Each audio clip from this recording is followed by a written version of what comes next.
suffer and become. More like suffer and be dumb, am I right, folks? Boo! You suck! Your mom should have never given birth to you. That was awful. Okay, we got an especially tough crowd at Metal Meltdown HQ today. Good morning, metalheads of the internet, and welcome to a brand new episode of the Metal Meltdown. Today we are talking about the latest studio album from Vitriol entitled Suffer and Become. Now, officially speaking, this is the second full-length studio album from this American death metal crew, but we should note that Vitriol have operated in some capacity for nearly 2 decades now. Originally formed as Those Who Lie Beneath back in 2005, they operated under this banner, releasing an EP and an album until changing their name to Vitriol in 2013. After which they almost immediately dropped a demo called Afterbirth, but wouldn't release anything else for nearly 4 or 5 years. With an official debut album entitled To Bathe from the Throat of Cowardice not being released until 2019. And now we finally have a sophomore studio album here in 2024, Suffer and Become. Do I know what Vitriol have been doing within this massive time gap? No. Do I know why Vitriol take as long as they do to make and release music? Also no.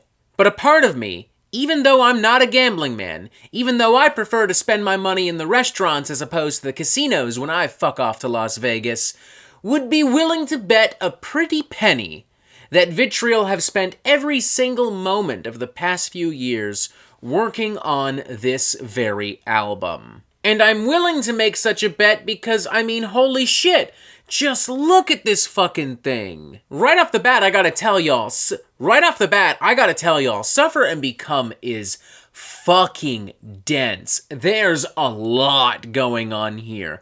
Storms and waves and tsunamis of like insane, hyper-technical, crushing, swarming death metal riffage and percussive beat downs and like soaring guitar solos and synthesizers. It has this kind of like weight and scale I would expect of like a symphonic death metal band at times, like Flesh God Apocalypse. There's a lot of emotion and aggression and uncompromising destructive rage on this thing as well. I mean, this thing is bloodthirsty. It is pissed off with everyone, at everyone, with everything, at everything. With singer and guitarist Kyle Rasmussen reflecting in this press release, what I saw happening in extreme metal at the time was almost a removal of emotion in favor of musicality. That fire, that piss and vinegar spirit.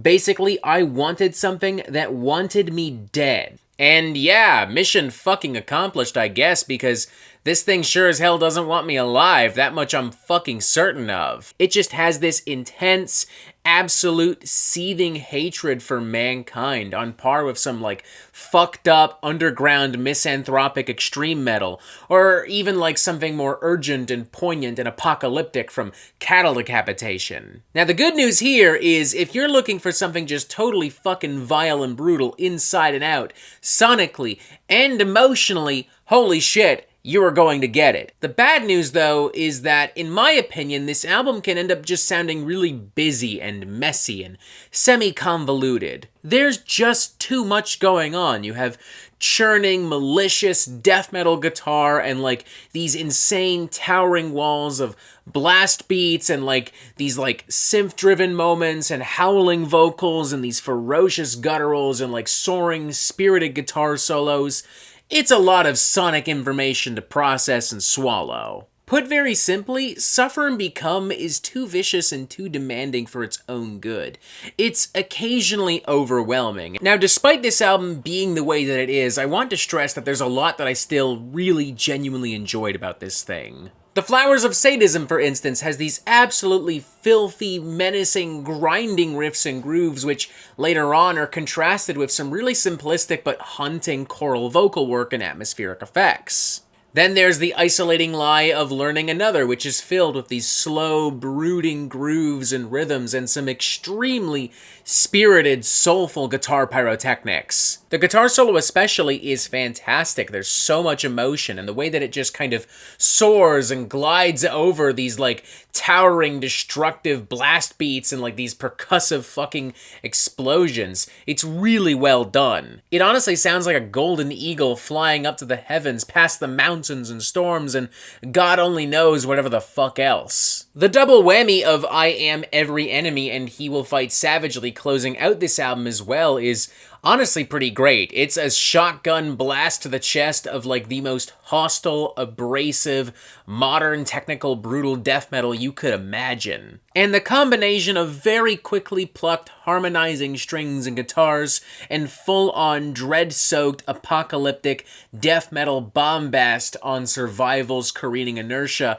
is honestly quite inspired. I feel like if we were ever to put members of Fallujah and Contrarian in the same room, this is the kind of thing they might have come up with. I love all the different vocal dynamics as well. I mean, we go from deep, bellowing, demonous guttural vocals to these glass-shattering shrieks and squeals to like full-on, angelic, majestic choral vocals. Like, it's really good shit. The mixing, the mastering, the overall production of this thing sometimes struggles to keep up with everything, though. In this album's busiest moments, it really just does kind of sound like a chainsaw cutting through another chainsaw. But the fact that I'm still able to see and feel so much of the size and the scale and the weight of this whole thing, despite all of that, is genuinely pretty impressive. If we're looking at the skill and technicality and brutality on display here, this album is close to a 4 out of 5. But when we're really starting to get into the issues regarding the songwriting, the mixing and mastering, regarding how messy and busy and overwhelming and convoluted it can be at times,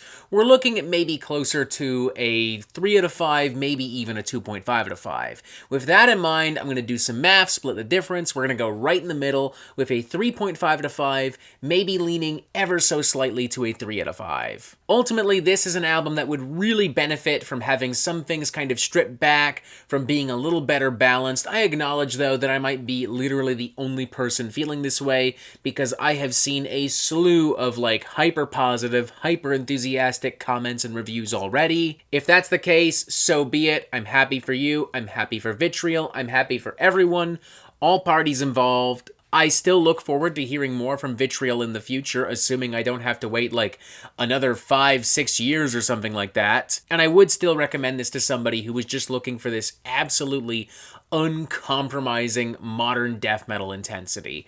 3.5 out of 5. It's a good record, not a perfect record. It's got some issues, but overall, it's really cool. It's good. You should check it out if you get the time. And that is it for the Metal Meltdown. I'm not an expert, nor do I claim to be. So what do you think? Do you like this record? Do you not like this record? And what do you want to hear from me next? And thank you for watching. Make sure you press subscribe right here so you get updates on the Metal Meltdown fucking immediately. Look, there's even more videos here. And as always, you have yourself a fantastic fucking day.